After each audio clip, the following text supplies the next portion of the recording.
again. So I know I said no more desserts, but I have to bring one to a work event, and it's fresh strawberry season, so we're going to be doing both of those today. We're doing actually a Pavlova. If you aren't familiar with Pavlovas, they're an oceanic dessert. I can't say Australia or New Zealand because the Aussies and the Kiwis tend to fight over who invented it, but it was created for the Russian ballerina Anna Pavlova, and she loved it so much that they named it after her. And she's really famous from like the late 40s, 50s, for maybe earlier than that. I'm not sure where she's from, but she's a very famous ballerina, especially for her portrayal of Odette in Tchaikovsky's Swan Lake. So we're going to be making that today. You're too smart for your own good. Has anyone told you that? Okay, so we're going to start by preheating the oven. You should know how to do that. But we're going to turn it down to 275 degrees Fahrenheit. Don't ask me to convert that to Celsius off the top of my head. But it's a lower cooking temperature because you want the meringue to cook thoroughly and be nice and crunchy on the outside, but you don't want it to burn. And if you cook it too hot or cook too fast, then it won't work out. So we're going to be doing meringue because that's the base of the Pavlova. So how many times have you seen me separate eggs on this show, guys? So dump your, I'm going to start with a 5, I think I'm going to do a 5-egg Pavlova, just because I want it to be extra big, because there's a lot of people going through this work big thing. So just, you know, separate your yolks from your whites. I'm sure you guys are going to be pro at this pretty fast. Hey.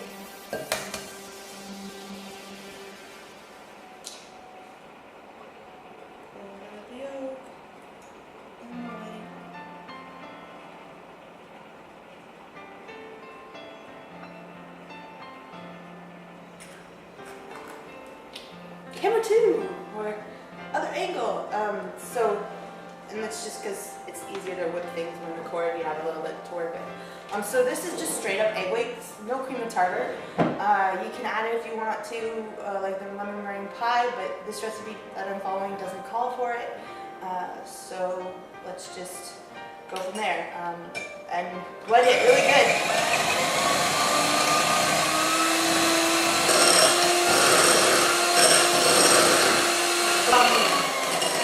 This is what you want it to look like before we start adding in the sugar.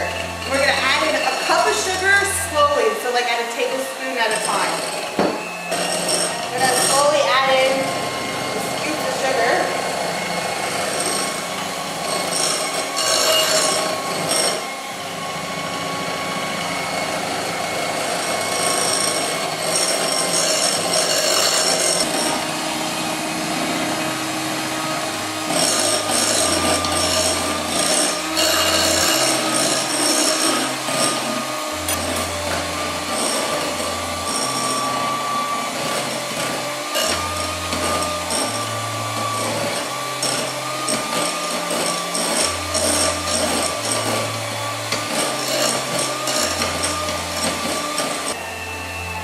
Okay, so now that all your sugar's been whipped in, your meringue is a lot shinier.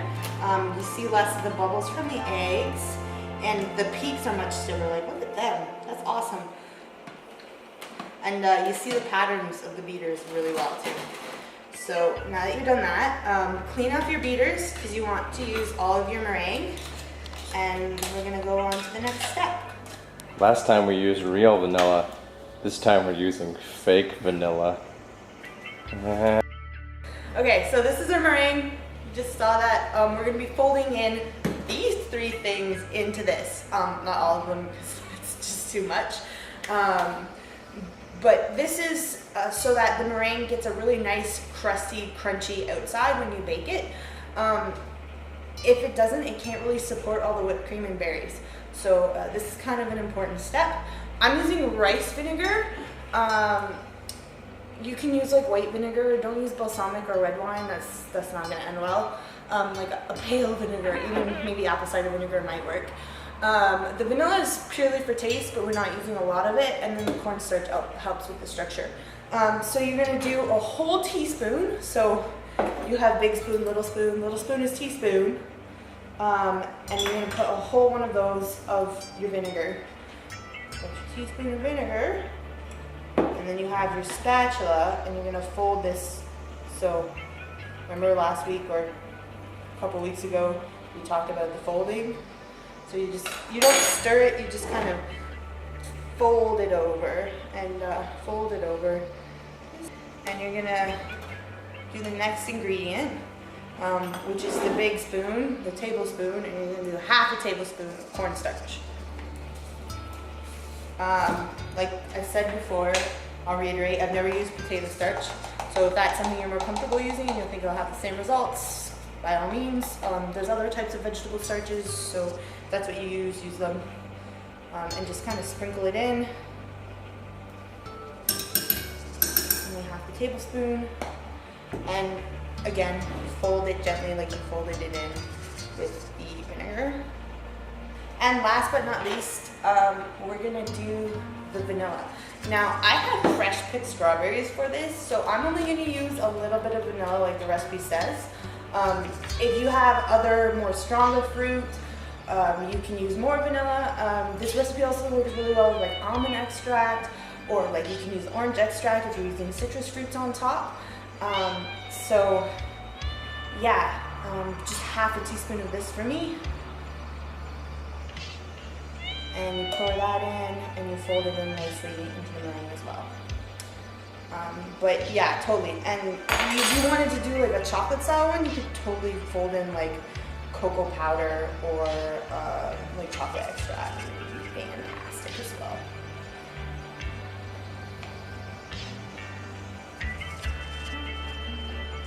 Just fold it in, don't stir it, fold it.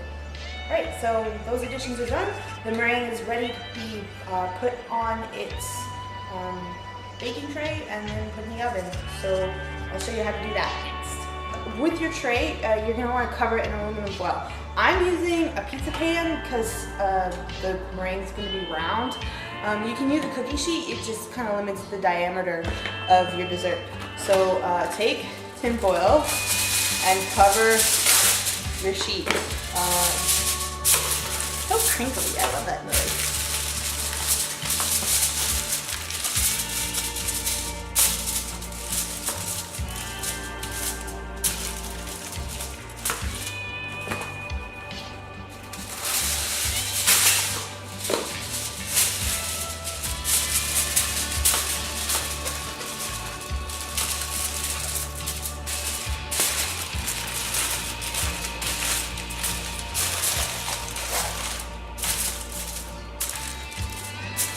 Alright, so now that the pan is covered, make sure it kind of lies flat. You want to take a lid, and the size of the lid is the size of how big your dessert's going to be. And you're going to put it down. So I'm actually going to have a fairly large one. And you just take the end of your butter knife, the blunt side, so you don't cut the paper, and just kind of gently trace along the outside of the lid. And this is strictly so that you know that you're making it in a round shape, because circles are hard to draw and it can definitely be really easy to make it oblong or lopsided or whatever. So now you're going to take your meringue and you're going to fill out the circle. Try and make it so that the outside edges are taller than the inside. Just so it kind of acts as like a really shallow bowl and keeps your whipped cream and berries in. And just follow the outside of the circle you made. You need another spoon for this.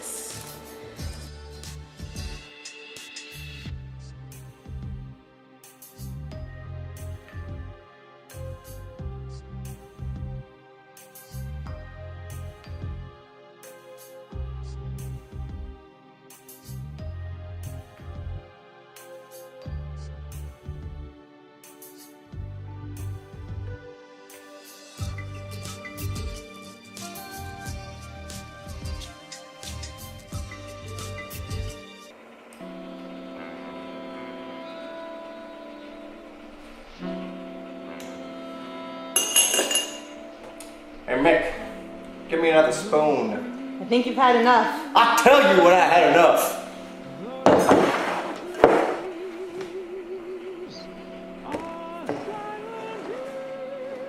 This is what my life's become.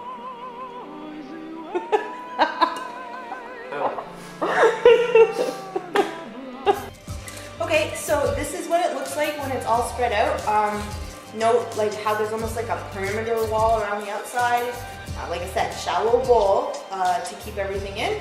And I've got like little spikies and stuff to make it look pretty. So this is ready to go in the oven, so that's what we're gonna do.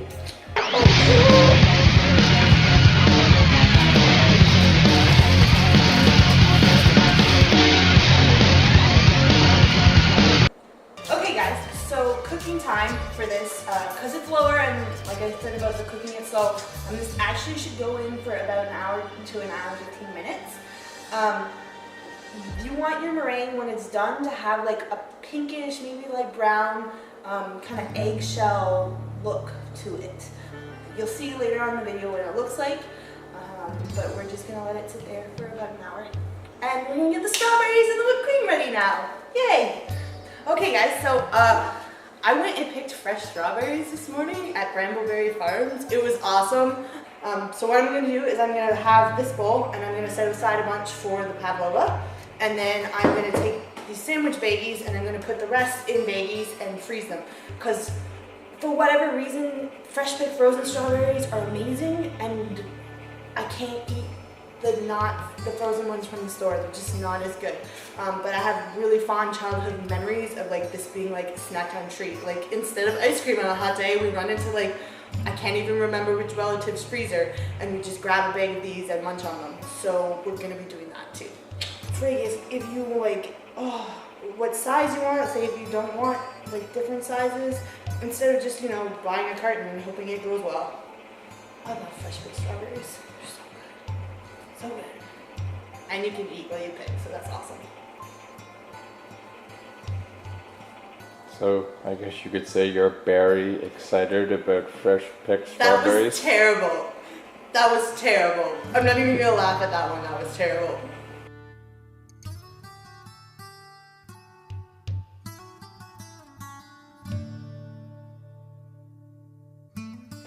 Alright, so we've cut off all the bits of ends of our strawberries, like you can see all over the counter. We've got baggies for freezing for snack time later, and we've got a whole bowl of beautiful fresh picked strawberries for the top of the Pavlova. That being said, you can use whatever kind of fruit you want.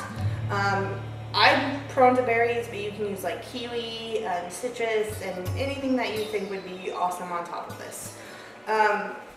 Yeah, or just don't top it at all. Make it chocolate flavored and serve it like it's a cake. Okay, so berries are done. Meringue's still cooking in the oven, so we're gonna do the whipped cream. So you get your whipping cream. I'm doing a whole liter of it because I think it's awesome. And it's 35%, so if it doesn't call it whipping cream, it's still 35%. 35% milk. Yeah, just open it like you would a milk carton. Milk. And dump it in. We've done chantilly cream in the strawberry shortcake episode. I'm not going to do it like that because I find that with this recipe there's enough sugar in the meringue that you don't want the whipping cream too sweet. So I'm not going to put any sugar in it. If you want to, go ahead and do it chantilly style. I am, however, going to put in a little bit of the vanilla, just half a teaspoon, the little one. But like I said, if you have different fruit or want different flavors, almond oil, orange extract, rose water, mint, whatever, you know, you think the flavors are going to go with your fruit topping. So yeah, put that in, and then we're going to whip it into cream.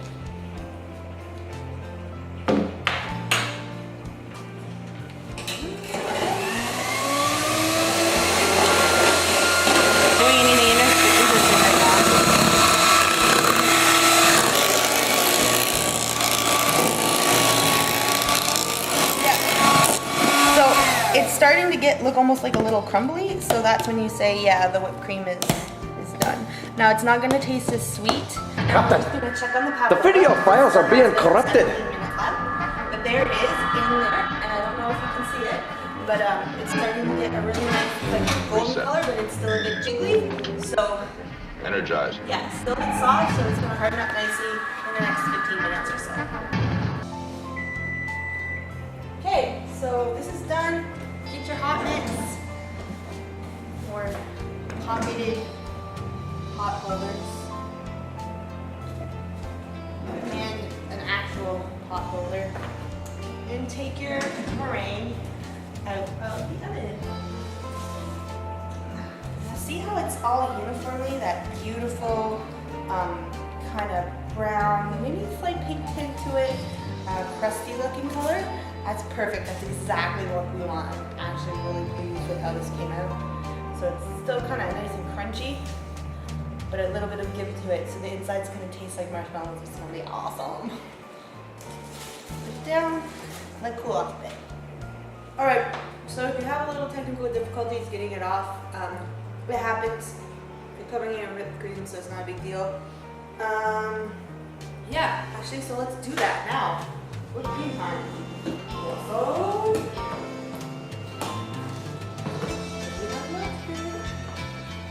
So just, generously spoon it on. Spread it around. You know what one of the best things about this dessert is? It's gluten-free. So, if you want to make a dessert that doesn't make everyone else feel sorry for all the people who can't eat gluten, this is definitely one of my favorites for that. One of the reasons why I make it.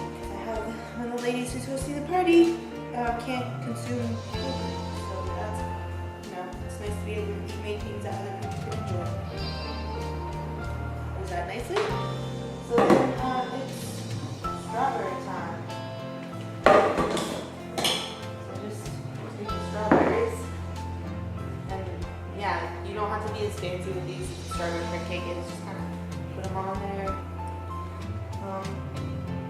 Like I said, when you're doing this, you can use whatever fruit you want. You can cut up like in candy, like orange peels or star fruit, kiwi, other types of berries. If you use bananas, put a little bit of, or apples, put a little bit of lemon juice on them so that they don't brown, because it looks kind of bad when it gets all brown and gross.